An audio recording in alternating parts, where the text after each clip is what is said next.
I took out the BMW F900 GS this morning, and this afternoon I'm taking this out, BMW R12 to 2024. As you can tell, this is their kind of heritage cruiser line, and I think it looks really nice. This is one of those bikes where it's just kind of simple. They've not gone above and beyond with all the electronics and the tech and everything. It's very kind of down to earth. I'd say they kind of have kept it tech simple. Well, this one does have a few little extras, little upgrades, which we will get onto. The first, most obvious one, as you can probably tell, is this dash. This has got the upgraded digital dash, but if you didn't want this and you wanted to kind of keep it in line with the bike, you can get it with its circular speedometer, tachometer. And we do actually have quick shifter up and down on this model. Potentially that might be an added extra. Not 100% sure, because sometimes the dealerships, they get extras added onto their bike for the demos. But the shifter, I wouldn't say it's difficult. It's smooth, but it's also firm. Like, you know when you've changed gears. It's not like buttery smooth up and down. The gear changes themselves are smooth, but there is a little bit of a clunk. But I'm not saying that's a bad thing. It just lets you know that you have definitely changed gears. Looking at the engine on this thing, we've got 1170 cc, but only 95 brake horsepower and 110 newton meters of torque. So in the grand scheme of numbers, not the biggest, but you still get the big old boxer style engine sticking out either side. I say not the biggest numbers, but at the end of the day, numbers don't mean anything. It's down to how it handles and how it rides and how it makes you feel. Looking at some of the electronics then, I actually quite like this digital display. It's very small, it's sleek, and I feel like it does kind of keep in with the looking of the bike. It's not too fancy. We've got two different rider modes. Mode button on the right hand side, you're just going to push that and it's going to change it between rock and roll. That's it. We have got keyless entry, and just like the GS 1300, the button is the top right hand side. Well, whilst we are stuck in some traffic. Last thing to say about the engine, excuse me, is you can get this actually in an A2 compliant version, which will drop the brake horsepower down to 45, 48. So that means that you can start off your journey on this bike. The only thing about the engine that I'm not 100% keen on is those bits at the back. I'll show you when we pull over. They hit my calves on both sides. Might just be me, my size, the way I sit, whatever, but yeah, they just kind of hit it. It's just something to be mindful of when you are riding along. Moving on to the electronics of this bike then. Obviously I've mentioned we've got keyless entry. We do have LEDs all round, very nice to see. Obviously the option for a digital tacho. Coming back from that, this bike does have cruise control. And another nice feature, we do have heated grips. So if you wanted to do any touring, you've got the ability to just sit back and relax with it on cruise control, or you can take it during the winter months and put the heated grips on. Ah, good indicating. I like it. I like it. Might not have huge numbers on that brake horsepower, but I'll tell you what, that torque, it pulls this bike. It pulls this bike really, really nicely. And we're at a stop. That bit there, that's what I'm on about. Just catches my leg. Motorway speed then, because we've got no screen at the front, we do have a nice kind of even spread of wind.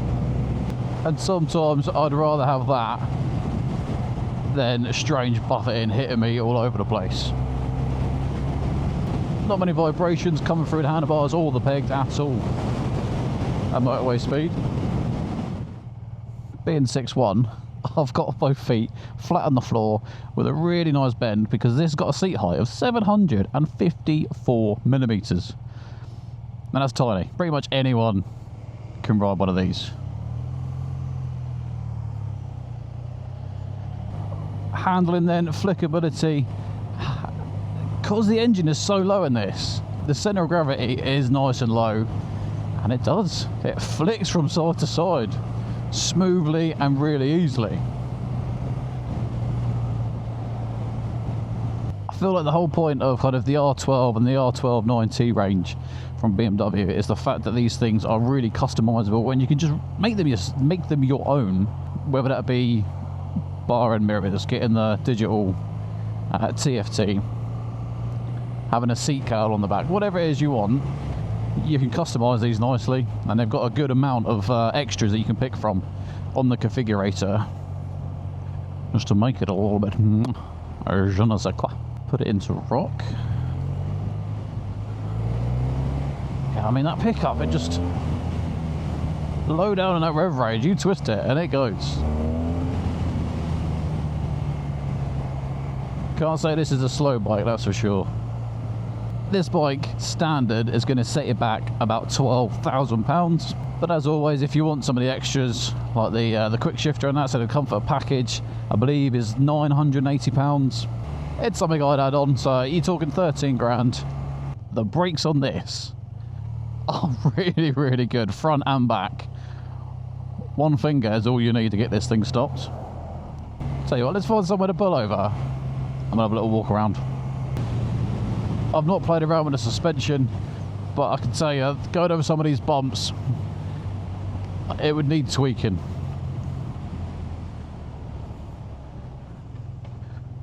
Right now, this suspension is quite hard, and I am feeling some of these potholes quite abruptly through the back.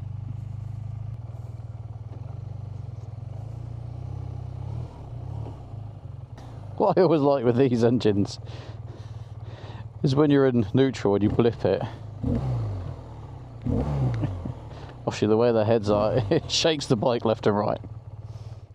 Anyway, let's have a look at this bike. And here we go then, looking at this bike. This is in the nice kind of red accent one. This, unfortunately, is going to set you back an extra £600 on top of your 12 grand. The standard 12 grand price is for the kind of black one, 600 for the red, and then if you want the option 719, that's going to set you back an extra £2,100. You get its own colour scheme, but also because it's the option 719, you've got all the billet packs. That's why it's just so expensive. Me personally, either the black or this red. I think the red looks, it's like a deep red. It does look very nice. This is the LED front. We've got a newly designed exhaust as well. So it comes out from the front, wraps around underneath the right-hand side, and then comes out the left-hand side. Because it is shaft driven, shaft's on the right, that means you've got a nice single-sided swing arm style, and it looks really nice. It's just a shame that the exhausts are in the way because they're blocking that view. I wonder if you can get an aftermarket exhaust tips which pushes it right back to then expose the rest of that wheel. And these are the bits that are digging into your calf on both the left and the right side. Nothing you can do about that. On the right hand side there we do have the preload adjuster. And I don't know if you can see it right in there. See that red ring? That is going to be the rebound adjuster. As mentioned, I did find the rear suspension very hard, so I would have a little play around, but it's only a demo bike, so I'm not going to worry about that. I've just realised I actually have the footage in ultra wide, so things are going to look a little bit distorted. I've turned ultra wide off now, but you get the feel for the bike. Is this R12 something you would consider putting into your garage? Let me know. Me personally, it's just not something I would have in the garage, but it doesn't mean that actually it's not a fun bike to ride. It's just the details that they put into this bike. On the left hand side, hopefully you can see it, there is a USB socket charging point, and over on the right hand side there's also a DIN charging point. You can see we've got a BMW official SB Connect phone mount. Obviously, like I said, you've got the USB charger there, so you can charge it without worrying you're going to run out. I don't know if I've just got a big bum or whether the seat is just not the most comfortable thing, but the back of my bum kind of feels to hit like the passenger part of the seat section. But then again, I found that with my Harley Fat Bob, I didn't enjoy the stock seat or the Renegade seat I had, so maybe it's just me and cruiser style seats just don't get on.